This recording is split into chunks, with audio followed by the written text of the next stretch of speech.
And then talking about this, and this is a really great topic. I don't have a lot of text on this slide, but it's just a great discussion point of design content versus reusable content. And just to talk about what those are first. So if you look at the slide, the picture on the left there, that's some website templates. So a lot of the times we'll get someone whoever's architecting the content models and setting that up will look at, okay, this is the design that we have. I'm going to pick out all of the content from my design and then plug that into the CMS in different fields. And that'll be great. It's going to work exactly with my design system. And that's fine. So that is what we call design content. But then there's also content that's reusable. So, and I've got on the right just a picture of like some content that is meant to be reusable. It's got fields that are specific. It's not linked to any particular design. There's no HTML markup in there, or very little, if any. And so it can be reused across multiple designs.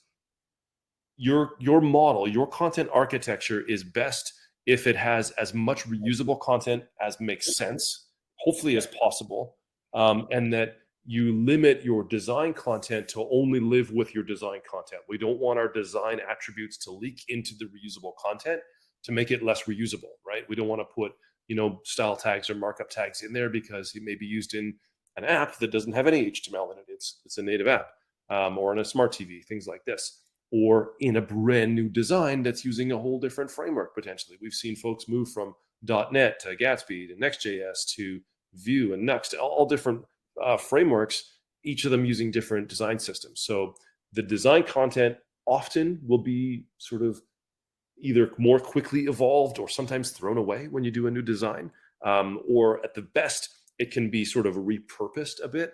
But that's in agility, it's easy because most of the design content is in the pages section and most of the reusable content is in the content area. Not always, and there is some crossover, but it's really important to understand what are the two different kinds of content that you're working with. I see this as one of the bigger problems that's come out of the headless CMS paradigm. So generally, if you look at a lot of headless CMSs, you have your content area with content lists and just raw content, and that area becomes so inundated with so much content and is mixed up with page content and maybe a button label, and then your blog posts, which are lists of content which should be reusable more, and it becomes this huge repository of so much content that really gets so confusing to manage and use. It's really, really difficult. And so, in our case, we've really tried to separate that between the pages area where you have design content in modules and on pages specific, and you don't generally reuse that. You can, but it's generally separated from that reusable content. Or even things like, app configuration and things, we actually put that in the shared content area, but we group it and categorize it and try to put it in a subfolder or group so that it's Yeah. separated a little bit. But keeping these types of content separated during your content architecture design is really important, so you understand what is reusable, what keeps living, and then what can you redesign and modify as you evolve over time, because design will change quite often, actually. Don't underestimate Mm-hmm. that. So when you go to do a rebuild of your Yeah. website or a new app, your design is going to change. You're going to come up with maybe accessibility standards that are different, SEO changes, those things. But the lists and the main content models in the shared content area should remain pretty much the same. It's just how you format it, how you design it, what buttons, what like copywriting, little things like that change over time with the design. Those will change. So separate them as much as you can. Great question from Ella. Would landing pages be considered part of the design content? Mm-hmm. Absolutely. So, and we want to make it so that our content team can create those as easily as possible and have them still fit in with our design system. So we want to give, in agility, we call it modules, which essentially are the props for your components. So it allows you to use components as building blocks and place them on a landing page to create something like, here's the form that we filled out. Here's some testimonials, here's a block of maybe some pricing, and here's another block that has a call to action, something like that. You can easily assemble those. That is design content. You can almost think of design content as being a little more disposable, because we often create that in a lot more rhythm. We know, and sometimes we'll just throw them away if we don't like them. We'll create a landing page, test it out for a while. Maybe it's the one we like. Oh, we don't quite like this. We're going to throw out that other content and try some other stuff that's in there. And so that is usually definitely considered design content, and we want to keep that out of the Yeah. reusable stuff.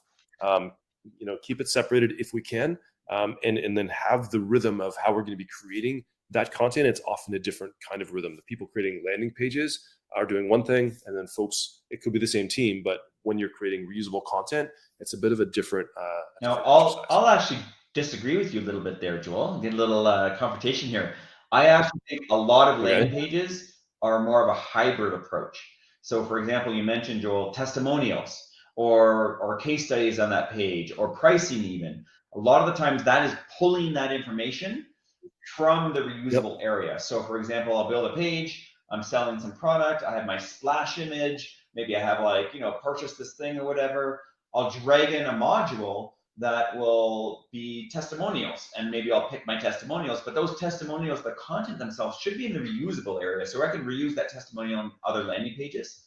So in that case, your page becomes a hybrid. Certain areas like that top splash area, maybe a couple of little points about the specific product, your conversion metrics that you want for that landing page. And then the reusable content would be things like testimonials or news items or pricing or different packages or things like that you can pull in. So I think a lot of landing pages are hybrid, unless you're doing a very, very customized landing page. A very customized landing page. The whole thing could be, design content. So you do have a mixture sometimes, as Dominic just highlighted. I like I know I was I talking to like the Dominic mixture. last week or the week before about his landing pages actually, and they Yeah. specifically have like a mixture of dynamic and Yes. Reusable content and design content. Yeah. So in that case, the design-based content is kind of consuming the reusable content. And in that case, what we want to ensure is that I can use that content like almost like a resource, like a reusable resource. A list of testimonials is great. So when I'm building my landing page, I don't have to write the testimonials. I can just use the ones that are already there. That's when you know you have a really good setup, a well set up content model. When I find myself not having to type things out again and again and again. And I think that's a key. If you do have a system where every time I build a content page where I need to put my pricing and I need to type out the pricing again, and I need to type out all my call to actions, even though I reuse them all the time, that's where, maybe I should pull that out of my design, put it into reusable content. That's another great way that content can evolve so that we can get to Team John on this one, and get to that more hybrid approach, because that's a way more valuable way to use your marketing 100%. time.